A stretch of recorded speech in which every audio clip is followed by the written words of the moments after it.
الاهلي بيفوز على المصري 4-2 في الدوري المصري. تقييمات اللعيبه مش هنتكلم في تقييمات يا جماعه، احنا هنتكلم في كارثتين موجودين في النادي لحد دلوقتي: محمد الشناوي وياسر ابراهيم.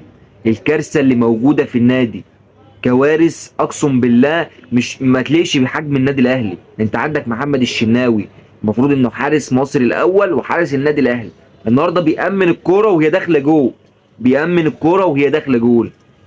وياسر ابراهيم بيتفرج، هو عملها كذا مره في اول الماتش لحد الكوره ما جت جون وصلاح محسن جاب جول.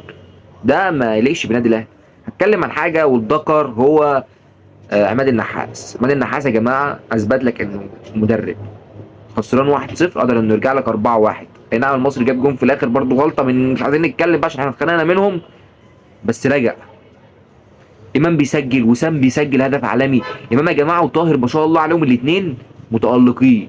امام وطاهر الاثنين متالقين ما شاء الله عليهم. امام بيعافر وبيحاول وبيجري لما الاهلي كان خسران، لما الاهلي كان مضغوط، لما الاهلي كان بيهاجموا عليهم. كل ده امام عاشور هو اللي بيروح وبيسجل وبيهدف وبيعمل فاولات وبيشوط وبص مش راحم نفسه ما شاء الله عليه، وبيسجل هدف. وسام بدأ يرجع. طاهر ما شاء الله عليك يا ابني. الاهلي في تقدم. عماد النحاس لحد دلوقتي ما شاء الله 3 ماتشات ب9 نقط.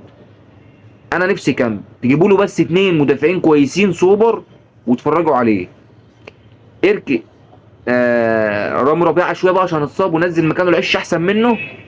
ولو اشرف ده رجع بسرعه شيل ياسر ابراهيم من ام الفريق خالص وحط مكانه اشرف داري. ومش عارف هم بيتقنطوا عليه لما بيجي، يعني لما بيجي يجددوا لهم بيتقنطوا عليه.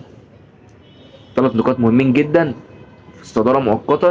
ان شاء الله ان شاء الله بيراميدز يخسر بكره، وان شاء الله نكسب الدوري السنه دي. وادعوا لنا كده يا رب ان النادي الاهلي يكسب الدوري. سلام.